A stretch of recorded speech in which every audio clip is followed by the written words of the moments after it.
Arc 6, Chapter 81. Pleased to meet you. Due to being left alone for umpteen years, the divine dragon Volcanica had met its death of the mind. Speaking tangibly, it had gotten Alzheimer's due to being left as is for a long time, or its thereabouts. Emilia, but it'll be a problem for me if you're such an oldie. Hey, Volcanica. Volcanica, thou who hath reached the top of the tower, step forth through the first floor, almighty petitioner. Emilia, geez, you're completely hopeless. Emilia knocked its foreleg and called in desperation. But the response she got was the sensation of resilient scales and forgetfulness that seemed even more resilient than the former, a psychological barrier.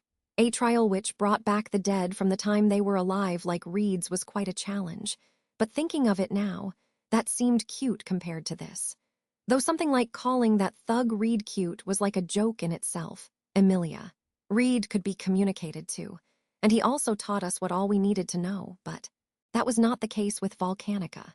For Emilia, who must conquer the trial of the first layer, the examiner having Alzheimer's was pretty much the worst scenario. Even though she needed to take back the good news from here to Subaru and the others as soon as possible. Emilia, ugh, what can I do, what can I do? What should I do? It can't be that I need to beat Volcanica like it was with Reed. For the argument's sake, should it be the case then that could be expected to make for an extremely arduous trial, but the difference in the content of the first and second layers' trials made Emilia hold off on that thought. The trial of the third layer of Tageter required solving the set questions through brain power. Fortunately, Subaru possessed the knowledge of beyond the great waterfall, thus they were able to solve them. But without that it certainly would have been incredibly onerous. And the trial of the second layer of Electra, as one may know, had Reed Astrea as the obstacle. Emilia had won it by somehow doing her best and banging Reed's head, but even that had the aspect of succeeding because it had been their first time challenging. In any event, it was indubitable that both the third layer and the second layer had been won extremely narrowly. That is why a simple challenge alone was sufficiently difficult, and yet, Emilia, to think it won't even specify the challenge. Volcanica, I am Volcanica. In accordance with the ancient covenant, I ask the will of thee who hath reached the summit. Emilia, geez, I get it already. I want you to say something beyond that, you know. Though she expected it to say something beyond after a certain number of tries, she did not quite have the time to experiment that. While staving off the feeling of wanting to stomp the floor, Emilia turned her line of sight to her environs. The trial of the third layer was conducted in a white room, with a black slate where questions would be set there, had been something which Subaru and Julius had been enjoyably invoking with the monolith. Perhaps there may be something similar hidden in this first layer. As long as Volcanica could not be addressed to, it was a good plan to search for the problem by oneself. Emilia, I've got to do everything I can right now. Without clearing away the disposition of Volcanica's mood, Emilia began sprinting in order to survey the first layer. Firstly, the first layer was the uppermost story of the Pleiades watchtower existing in a position whereby it was too high up to be visible from below. Within its space, in the surroundings were 6 pillars, and one mammoth pillar in the center Volcanica was crouched by the central pillar as if leaning on it, and the vastness of the space was around 100 meters in radius. Though the space felt quite vast compared to that of the second layer, part of it was being capped due to the presence of Volcanica's enormous frame. Emilia, seeing below isn't possible.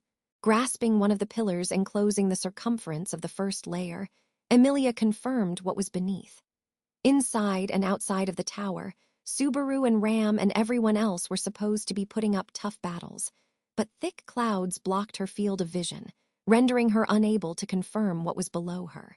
Though on the other hand, it felt like should she jump into the clouds, it would be possible for her to join up with her comrades, Emilia.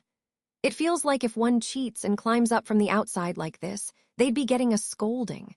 No, in the first place, there's no way it's possible to get above the clouds so fast, just because I ran at my fullest. Though she was quite athletic, even Emilia knew how high in altitude the sky and clouds were positioned at.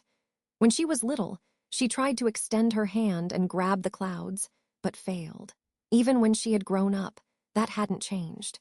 Should she reach around Reinhardt's level, perhaps she may be able to jump up to the cloud's altitude. But Emilia did not have the ability to do something like that. That is why Emilia must have reached the summit of the tower because of some mysterious powers. Emilia. If that's the case, then the trial must be here or it'll make no sense. Her thoughts encouraged, Emilia went around seeing the 6 pillars, knocking them, trying to climb on them. However, she couldn't discover any befitting phenomena or writings whatsoever. If there were to be another possibility, then Emilia. The big pillar in the middle, which Volcanica is close to. If the surrounding pillars didn't have anything, then the central mammoth pillar possessed the greatest possibility. Unlike the other 6, that pillar alone stretched further beyond the first layer. Otherwise, above even the first layer, the place which should be called the 0 layer was perhaps situated there. It felt that in that place, there may be some means to cause any changes to this place, which remained ever unchanged. However, Volcanica, thou who hath reached the top of the tower, step forth through the first floor, almighty petitioner. In order to investigate that pillar, she couldn't avoid Volcanica, who continued repeating the same words. Though she was ready to take on the trial of the first layer, being ready to take on Volcanica was an entirely different subject. Maintaining that nervousness, Emilia distanced herself closer to the central pillar, to Volcanica. Emilia. Volcanica, what should I do for the trial? Volcanica. I am Volcanica. In accordance with the ancient covenant, I ask the will of thee who hath reached the summit. Volcanica's answer shan't change. Rather than being despondent or dejected towards that answer, Emilia instead felt relief. If Volcanica's answer did not change, then just as when she had touched its foreleg, it must be uninterested in her. Believing that, Emilia went around through the other side from Volcanica's, in an attempt to investigate that bulky pillar, Emilia. Ha! The moment she tried to touch the pillar, Emilia heard the sound of wind. Before even confirming its cause, Emilia instinctively produced an ice wall overhead. In that juncture, the impact went through the ice wall and slammed into Emilia, throwing her slim figure afar. Emilia. Gah hack. The impact pierced her chest from the back, and Emilia tumbled down the floor of the first layer, coughing violently. Thinking just what in the world had happened, Emilia slowly raised her face and noticed. The tail of the divine dragon leaning on the pillar was slowly being lowered to the ground. Emilia, I was hit by the tail. Upon expressing it in words, it could be noticed that it had been an extremely simple attack. Dragons using their tail to express their emotions was something which often occurred between Patrash and Subaru as well. When Subaru played any pranks, Ram and Patrash would slap him as if competing with each other. However, the attack by Volcanica's tail wasn't of the same kind as an expression of love between a dragon and a man. She had taken only this much damage thanks to her sudden defense, but had Emilia's response been late, her neck would have gotten fractured. Even her head being blown away wouldn't have been strange. On top of that, for Volcanica, this had been like nothing but merely brushing away an insect in a state of vague consciousness. She felt as if she were a tiny insect being toyed around by the feet of a gigantic creature. The moment she realized that truth, cold sweat traced Emilia's nape and spine. But at the same time, it also made another possibility emerge before Emilia. Emilia. So that pillar has something after all, right? Volcanica. Emilia, after all, you are here for the purpose of the trial. You have not forgotten that, even now when you have forgotten the trial. That's why you're explaining the same thing again and again. Volcanica appeared as if it had forgotten what it ought to do. But the reason why the divine dragon still remained here like this was its will to uphold promises exchanged before its mind had met death. That alone was firm proof. The sage, the sword saint, and the dragon, each for testing wit, strength, and motives. If that was the case, Emilia, half-baked feelings won't do. I'll be doing it seriously as well. Premising on the existence of the opponent's hindrance, Emilia declared the exercise of her true strength. At that moment, the atmosphere surrounding Emilia slowly let out a note and began to congeal. As if obeying Emilia like she was the queen, warriors of ice were created and summoned. That was Emilia's new potential born through further growth from ice brand arts. She wasn't able to even test it within the confined watchtower, but should her opponent be in a space so vast, there was no need for her to be merciful. She had not told Subaru about this, so she hadn't gotten it named. Thus she shall do the naming. Emilia, Ice Soldier San and Ice Brand Arts. The 7 warriors of ice born forth, having taken humanoid shape, they all held respective weapons, and gallantly accompanied Emilia's challenge until the point of their death. Emilia, here I come, Mr. Sleepyhead. If you want to wake up, then make sure to wake up fast. Whilst speaking so, Emilia, wielding arms of ice, approached Volcanica along with the warriors of ice. Whilst lording over that with eyes ignorant to emotion, Volcanica opened its mouth. Volcanica, thou who hath reached the top of the tower, step forth through the first floor, almighty petitioner. With its consciousness, buried beyond the ever-unchanging infinity. The scene changes. During the same time, Emilia was not the only one facing a mighty enemy, transcending one's own strength. One floor below Emilia, who was fighting the demented divine dragon, the collisions of swordsmen being performed on the second layer of Electra also grew in vehement. But with the arbitrary truth unwavering. Stranger. Come on, what happened? I'm juice, having to use one chopstick with one hand, you know. If you still ain't reachin' me, then this ain't gonna make for even juice playin'. Round, you, stranger. G.H. Hick. Whilst pouring hearty jeers, the man making his long, red hair sway about fired an intense kick. Receiving that with the handle of the knight's sword in his hand, the knight with a refined side profile jumped far back by his own volition. He couldn't destroy the impact. He merely scattered it, and before it could dissolve, the next one arrived. Many a time, the repetition of that exchange was conducted on the battlefield of the second layer. And though this had occurred many times as well, the knight was blown away by the swordsman's strike, and as he retreated far back, the swordsman spat out a "Geez, damn it. Stranger, if your mood changes, then your sword does too. I've expectations on you with these explosions, you know. But still, how many goddamn times'll it take for you to change, you? Or instead," whilst saying that, the red-haired swordsman Reed wrung his neck and distorted his lips. With a magnificent posture of mockery as if looking down onto his opponent, the swordsman with expectations scowled at the knight who was his opponent, Reed. "Are you plannin' on lossin' by fussin' over your manners, you? Are you gonna be satisfied by that, you? Stranger, what a self-indulgent thing to say." In response to Reed's objection, the knight, who was being told anything per convenience, loosened his lips. Whilst confirming his knight's sword numbed by the kick, the knight accepted Reed's sharp gaze and stood up, directly opposite to him. Julius Juculius, who had relinquished being a nameless knight and was resolved to battle destiny. "Julius, many a time you have thrown such words at me, unappealing battling, unmannered sword moves, lackluster amusement. They are words even I am familiar with." Reed. "Ha, figures. Even if it ain't to my extent, pretty sure anyone'd feel that by talkin' a look. There ain't anything in your sword but desperation." Julius. "Desperation, huh?" Reed's careless remarks surely must not have been brought forth by noble beliefs. He was likely stating what he thought, as is. The reason why it grasped reality, with one of his eyes purposefully concealed, was because everything was visible in plain sight to that blue pupil. He could likely see Julius' shallow ideals concealed above his true character. Upon glancing behind, the form of a female watching over the fight between Julius and Reed could be seen. For Julius, it was the guise of the female whom he currently esteemed the most in the world. However, the female's substance had been changed to that of a different person. Inevitability aside, it had been approximately 2 months since the events that had occurred in that Watergate city. They had managed to resume quite an empty lord and retainer relationship. "Julius, now that I think of it, both you and I should have further conversed with open hearts."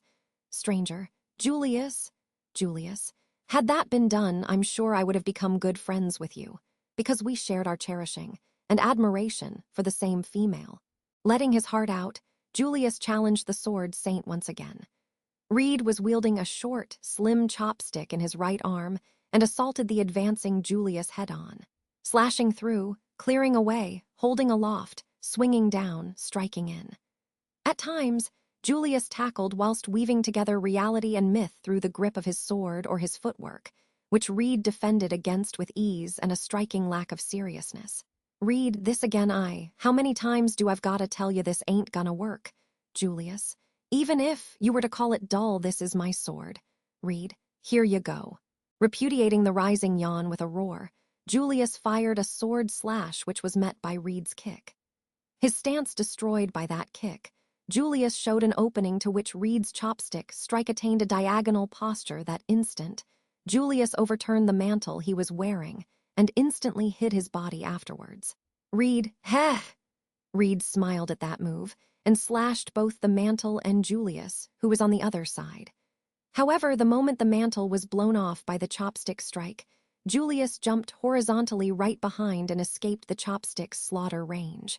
Reed, hey, now that's more like it. Julius, no, you are wrong, Reed, huh. Reed praised the battling style of using the white outfit as a distraction, throwing off the righteous path. However, Julius immediately slayed that praise and ran up to the mantle that had gotten blown off. And picking up the mantle that had been torn by the chopstick strike, he put it on his body once again. Carefully fastening its latch, putting the white mantle on with his white uniform, he personified knighthood. Even if he gave up on being nameless, he couldn't give up on being a knight. Witnessing Julius' attitude as if denoting that message, Reed once again clicked his tongue in displeasure. Reed, hey you, when the fiercely frizzlin' earlier the haughty stand-in behind there showed up, I expected you to change, you know. That you'd aim for victory without carin' 'bout appearances. That I'd get to see that kinda You aren't clueless 'bout yourself. Reed, ya act like ye're sittin' straight bane a night, but your interior ain't that. Your interior's the same as me, that of a stick swinger. So stiff I can't stand lookin' at ya, god damn you. Whilst pointing his chopstick towards Julius, Reed spat out with a bitter expression. Hearing Reed's comment, Julius closed his eyes. And keeping his eyes shut for some time, he whispered, "Is that so once? Julius, I feel like I finally understand." Reed, what do you understand? Julius, about why you are so persistent and obstinate about me. Despite being irritated, Reed never ceased his words for Julius. His way was violent, and said person surely had no such intent whatsoever, but it was akin to that of a leader teaching, guiding Julius. Finally, he now comprehended the reason behind why Reed pulled Julius around this much. Julius, did you see something, which was the same as yourself in me? The reason why he, on multiple occasions, sneered at Julius, calling his battling style boring and his sword moves mannered, was because he believed there was a slumbering lion within the shell Julius put on. Though Julius thought, to believe that was a lion was quite an excessively positive estimation. Reed, I ain't got any idea about the finer stuff, damn immature fool. I do stuff however I wanna do it. My instincts are tellin' me that you'd be more interestin' with your veneer taken off. Reed, that's why I'm tryin' to peel it off. You get it too, right? That at this rate you ain't reachin' me, and neither will you get to look cool before the haughty stand-in behind there, As Reed turned his chin up and pointed Echidna out, Julius smiled bitterly. Thinking that truly Reed's eyes were something else, they were observing well. They had perceived well that Julius Juculius was a man of merely affixing appearances. Julius, that is precisely why I will not depart from the fact that I am myself. Reed, the hell d'ye say? Julius, your words are surely correct. Many things come to mind, though I never spoke about in a world where everyone had forgotten me, that I am not a legitimate child of the Juculius family. He commenced speaking, ensuring Reed, possessing a frown, and Echidna, who was firmly observing the front, could hear him. The unremembered history of Julius Juculius which now nobody remembered but Natsuki Subaru. Julius, my father, who absconded from a noble household, married my mother, who was a commoner, and I was born between the two of them. That is why my origin is that of a commoner. My parents passed away, and until I was adopted by my current adoptive father, who was my uncle, I had nothing to do with the refinement of nobles. Thus, my way is one that is fabricated. Reed, what a damn ugly paper tiger. Julius, that may be true. My true essence must be clad in civilian clothes instead of ceremonial clothes, and must be the rustic child unaware of ideals from the time when I used to run about in open meadows, laughing with my friends. Ignorant of propriety, possessing no ideals to strive for, earnest in living day after day. Precisely that way of being himself was the future that had been bonded to Julius. However, that future was washed away along with his real parents by a flash flood, disappearing into the beyond. That is precisely why, Julius. That is why I shall feign the night. Being fixated over appearances, I shall confine my original oneself. Read. You, Julius, my innocent, ignorant self was, however, met by ideals. I admired the night, admired the form of the night, possessing gallants and integrity. Hence, I shall go through with my admiration. Fastening the latch of his mantle with a note, strength was poured into Julius' yellow gaze. Reed was in displeasure. His expression changed from one of irritation to dubiousness. That was his astonishment for his words being denied, yet not being snarled back at. The man, like a painting of defiance, had his awareness eroded by Julius' words. Henceforth, Julius presumed with a grand voice. Julius, I am a gauche man. I perceive everything based on appearances. Till now I have believed that if I wield a splendid sword, if I wear dignified clothing, if I use courteous words, I would become befitting of them. Thus I shall stick through with that obstinacy. He was aware that there existed humans who despised words such as appearances. Natsuki Subaru, whom he immediately thought of, was he not the epitome of that? However, Julius also thought of something inverse. Julius, correcting my posture, completing personal grooming, dressing up as the form wishing to be equipped with that, holding the will to persist through.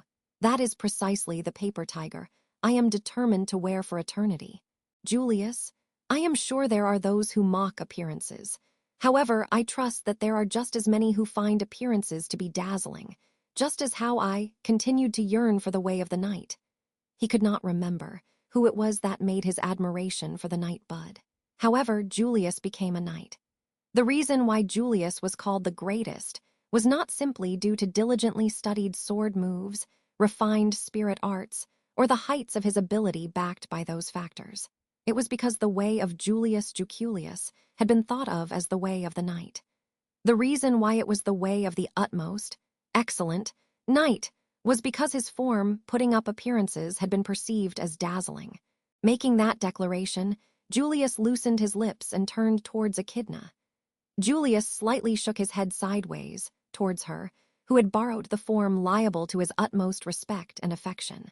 Towards her, who was regretting from the deepest depths of her heart that she did not remember Julius, in order to convey that there was no need to harbor such guilt. Julius, there was no need whatsoever for me to fear, console, lament being forgotten, because the existence known as myself is present precisely within the chivalry which everyone knows, which everyone yearns for. And he could say the same for those girls who were with him in this place. Julius, I apologize for everything till now, O buds of mine. Clinging to a lost bond without parting ways with you all, I always made you anxious. I shall free you from that burden this instant. Allured by Julius, whisper, what visualized were fleeting lights of vivid hues. They were beautiful spirits asserting 6 elements, Julius Juculius quasi-spirits. They were existences difficult to be distant from, having remained close to Julius Juculius ever since prior to him becoming a knight. They, too, had forgotten Julius, who had gotten his name plundered by the authority of gluttony. However, due to the indelible contract formed between the spirits and the contractor, along with the divine protection of gathering spirits which Julius was born with, they were captivated by the power and continued to remain within his vicinity. Julius, too, believing that their relationship would return should his name return, did not let go of them. How foolish that was! He must have not wanted for what remained to change as well, after anything and everything had undergone change. However, Julius, you did well staying with my prior self till now, oh buds. I depended on your love and stubbornly remained without letting go of your warmth. I kept expecting to possibly return to those days, with no problems whatsoever. I shall relinquish that weak, pathetic, uncool self of mine. As if bewildered, the 6 quasi-spirits swayed whilst enclosing Julius' environs. Facing them, Julius firmly presented his hand. The arm extended like a perch. Upon seeing it, the quasi-spirits gently gathered there. And Julius smiled towards the fleeting lights halted atop his hand. Julius, there existed a self of mine which feared change. However, upon having not the resolve to lose, there also exist things that cannot be gained. For example, the blooming of the buds named love. A future where I confirm with my own eyes, what flowers will the buds who remained by my side blossom? They did not answer. However, it appeared they knew well what was going to occur hereafter. Hence, Julius moved abiding by that flow, Julius. Oh, buds of mine, I liberate you all. I apologize for clinging to a fragmented bond for much too long. With those words, the quasi-spirits which had encircled Julius' hands took distance as if strummed. That which appeared to even possess a physical impact pierced through Julius, and the quasi-spirits alone with certainty, a sensation scathing like a flash of lightning. The connection, the bond which existed for certain, the contract binding soul to soul, was severed. That was the pain and grief of having forfeited an existence indeed bound to the soul, which only a spirit arts user could comprehend. Though Julius would not know, this same pain had once made even Emilia move to tears and cower. By his own volition, Julius experienced parting ways with his 6 spirits once, and a wound was born in his heart. The sensation akin to distortion rended his mind and heart, and Julius tasted the detachment of his soul. This was a pain differing from when he had been forgotten by his buds due to the authority of gluttony, from its very origin. Not Julius alone, but the quasi-spirits must have also experienced the pain and repented.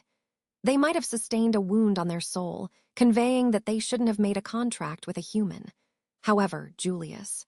Furthermore, now once I call for you all. Julius, I love you all. If you shall accept the courting of this vain man, then let us bind it. The new contract between myself and you all. With a loud voice, Julius hollered with a hand raised towards the heavens which he had lowered once. Hearing that call, the quasi-spirits which had dispersed as if strummed, quietly, flickered for merely a moment. Faltering and indecision, those had been matters of naught but a moment. The scene changes.